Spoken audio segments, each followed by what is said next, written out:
تحریک خلافت میں مسلم اخبارات کا کیا کردار ہے، یعنی جو تحریک خلافت تھی اس میں مسلم اخبارات کا کیا کردار تھا، جس کا جواب ہے مسلم اخبارات نے انگریزی حکومت کے خلاف سخت رویہ اختیار کیا۔ بر صغیر سے اس وقت الہلال، کمریڈ، زمیندار جیسے معروف اخبارات شائع ہو رہے تھے جنہوں نے تحریک خلافت کی حمایت میں آواز بلند کی۔ لاہور کے پیسہ اخبار نے بھی زبردست مہم چلائی، ان اخبارات کو بند کیا گیا، پریس کو ضبط کیا گیا، لیکن مسلم صحافی مسلمان کے جذبات اور لیڈروں کی عکاسی کرتے رہے۔ ٹھیک ہے، جو تھے مسلم صحافی وہ مسلمانوں کے جذبات کی عکاسی کرتے رہے۔ ٹھیک ہے، نیکسٹ سوال،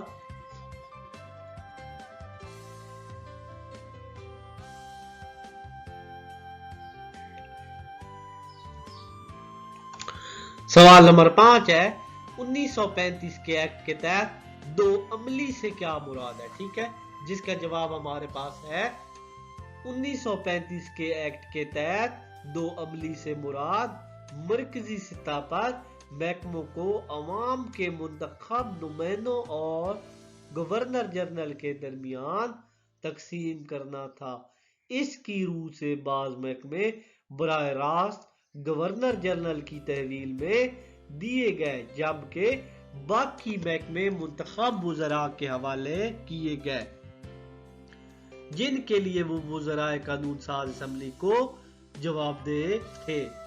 نیکسٹ سوال ہمارے پاس ہے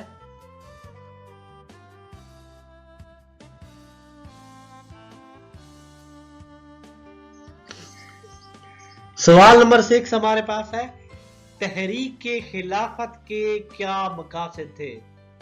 ٹھیک ہے، تو تحریک خلافت کے مقاصد کیا تھے؟ جس کا جواب ہے تحریک خلافت کے درج ذیل مقاصد تھے۔ نمبر 1، ترکی کی خلافت قائم رکھی جائے گی۔ نمبر 2، مقامات مقدسہ ترکوں کی حفاظت میں رہیں گے۔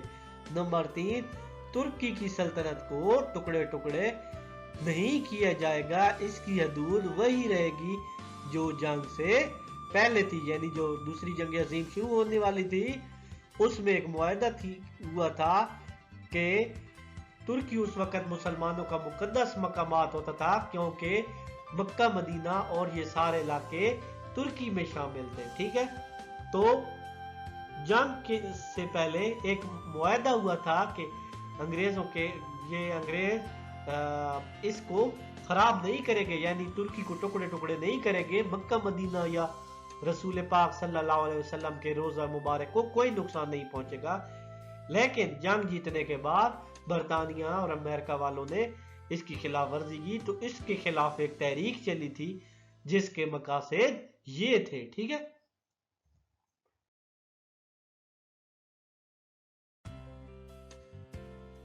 نیکسٹ سوال ہمارے پاس ہے ڈاکٹر جارج براس نے آئیڈیالوجی کی کیا تعریف کی ہے؟ جس کا جواب ہمارے پاس ہے عام زندگی کا ضابطہ یا کوئی پروگرام جس کی بنیاد فکر و فلسفہ پر استوار ہو آئیڈیالوجی کہلاتا ہے۔ ٹھیک ہے، یعنی عام زندگی کا کوئی ضابطہ یا پروگرام جس کی بنیاد فکر و فلسفہ پر استوار ہوتی ہے آئیڈیالوجی کہلاتا ہے۔ نیکسٹ سوال،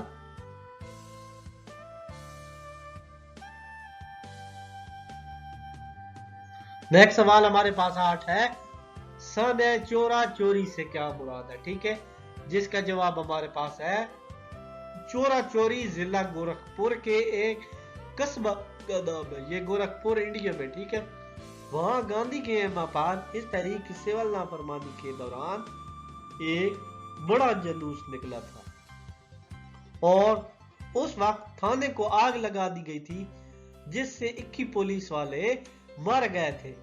گاندھی بہانے کی تلاش میں تھا، اس نے انکار کر دیا کیونکہ تحریک عدم تشدد پر کاربند نہیں رہی، اس لیے اس نے فوری خاتمے کا اعلان کر دیا۔ ٹھیک ہے، تو یہ تحریک چلی تھی، جب تحریک صحیح اینڈ پہ تھی اور عروج پہ تھی تو گاندھی نے یہ طریقہ کار اپنا کر بند کر دی تھی تاکہ مسلمانوں کو نقصان ہو. ٹھیک ہے.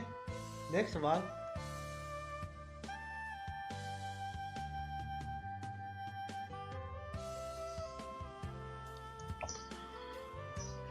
سوال نمبر 9 ہے ہمارے پاس. سید حسن ریاض نے یا نہیں لکھنا تھا سوری اپنی تصنیف لکھنا تھا تصویر پاکستان ناگزیر تھا جس میں بر صغیر کی تقسیم کے حوالے سے قائد اعظم کے متعلق کیا لکھا. یعنی اپنی جو کتاب تھی اس کی تصویری خاکہ کیا کھینچا, اس میں کیا کہا تھا, جس کا جواب ہے سید حسن ریاض نے لکھا قائد اعظم 1930 سے تقسیم کے حوالے سے غور کرتے آ رہے تھے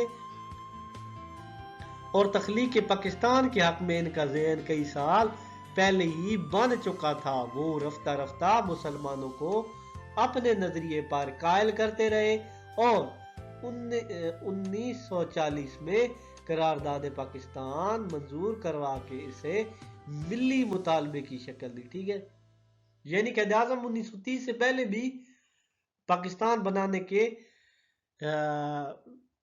حامی تھے کہ وہ پاکستان بنائیں گے. پھر مسلمانوں کو لوگوں کو رفتہ رفتہ قائل کرتے رہے کیونکہ اس وقت نظر ہی نہیں آ رہا تھا, کیونکہ کسی کو بھروسہ بھی نہیں تھا کہ پاکستان بن پائے گا یا نہیں, کیونکہ ہندو اور دوسرے انگریز لوگ زیادہ تھے اور ہم مسلمان کم تھے. لیکن قائد اعظم نے اس کو آخرکار ملی مطالبے کی شکل دے ہی دی. نیکسٹ سوال.